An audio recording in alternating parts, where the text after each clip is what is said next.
Nah, sekarang kita lanjutkan tentang ekstraksi cair-cair. Tadi kita sudah mempelajari tentang partisi antar fasa. Nah, salah satu teknik partisi antar fasa adalah ekstraksi cair-cair. Nah, ilustrasinya seperti ini. Ya. Jadi disebut liquid extraction atau ekstraksi cair-cair. Apa maksudnya ekstraksi cair-cair? Berarti fasa satunya cair, fasa duanya juga cair. Jadi ini adalah suatu metode untuk memisahkan komponen dari suatu campuran. Mixture itu kan campuran. Jadi misalnya ini mixture. Di sini ilustrasinya sangat bagus. Di sini ada senyawa hijau yang segitiga, ada senyawa merah yang bulat, ada senyawa biru yang kotak-kotak ini, ya. Jadi ada 3 senyawa mixture di sini campuran, kemudian kita pisahkan. Misal kita menginginkan senyawa yang merah bulat, maka kita pisahkan senyawa merah bulat, maka yang lainnya tidak usah dipisahkan, begitu, ya. Tetapi kadang juga kalau dia bernilai ekonomis itu bisa kita pisahkan semua. Apa yang dimaksud dengan bernilai ekonomis? Menguntungkan untuk dipisahkan. Jadi contoh yang nyata misalnya di Freeport di Papua, ya. Sahwa kan tinggal di Papua, ya. Kemarin juga saya sudah bahas tentang Freeport, itu adalah tambang emas besar, ya, yang dipercayakan kepada orang Amerika, perusahaan Amerika yang ada di sana. Yang izin boleh, silakan, enggak, begitu, ya. Nah, tanah Freeport itu kalau izinnya kan cuma mengambil emas, padahal tanah di sana itu selain emas ada kandungan mineral yang lain. Jadi kalau tujuan utamanya hanya untuk mengambil emas, maka yang misalnya di sini ilustrasinya adalah molekul yang merah bulat gitu misalnya, ya. Nah, tanah yang lain kan seolah-olah dibuang. Nah, ternyata sama mereka tidak, ya. Tanah yang lain itu di situ ada Cu-nya, bahkan justru ada logam tanah jarang. Logam tanah jarang, rare earth element kalau bahasa Inggrisnya. Jadi ini ilustrasi yang sangat bagus tentang proses pemisahan. Jadi kita bisa memisahkan. Nah, kalau tadi saya nyatakan bahwa itu adalah ekonomis untuk dipisahkan, maka kita bisa memisahkan senyawa-senyawa yang lain nih. Kita bisa memisahkan ini senyawa yang biru dari senyawa yang hijau. Itu ya, itu adalah proses ekstraksi cair-cair. Nah, ini biasanya ekstraksi cair-cair sudah saya jelaskan tadi adalah kita menggunakan pelarut polar, biasanya air, dan pelarut non-polar, biasanya itu pelarut organik, begitu, ya.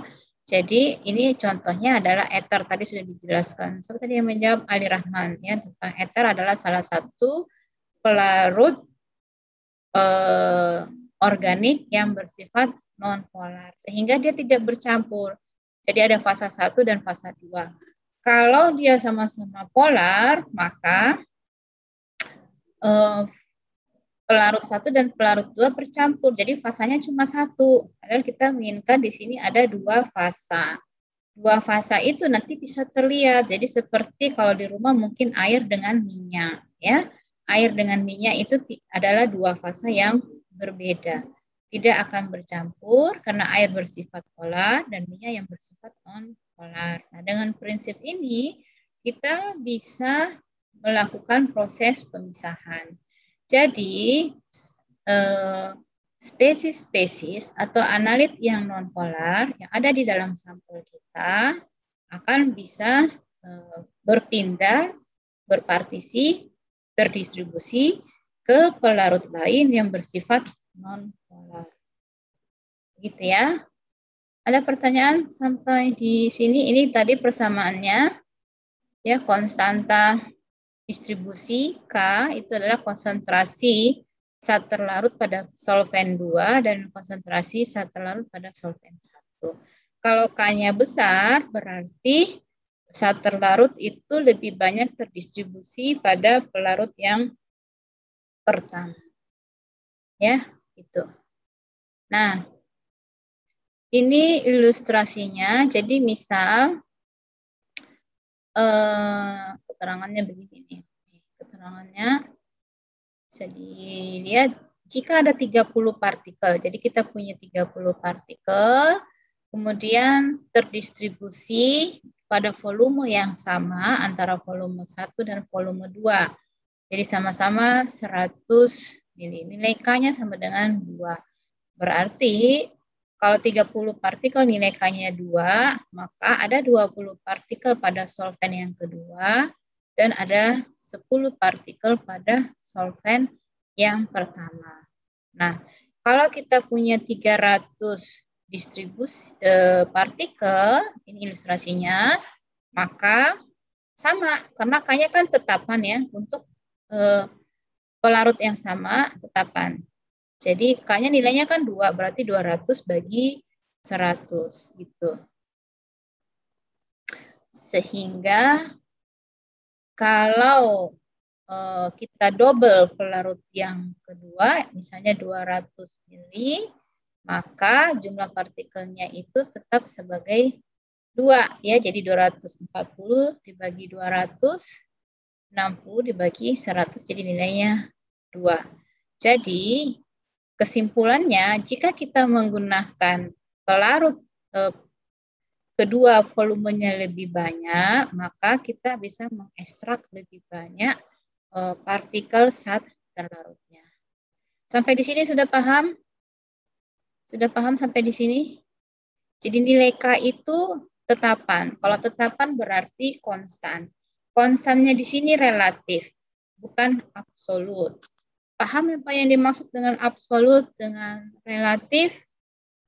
Jadi yang kita bahas di sini itu bukan yang absolut, tapi relatif. Kenapa relatif terhadap jenis solvent yang kita gunakan?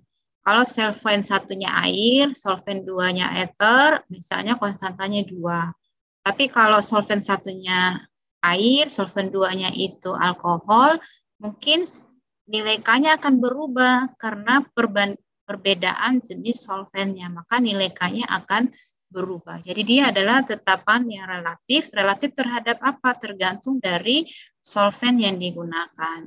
Ya, kalau yang absolut, apapun solvent yang digunakan nilainya tetap 2. Itu yang disebut dengan absolut.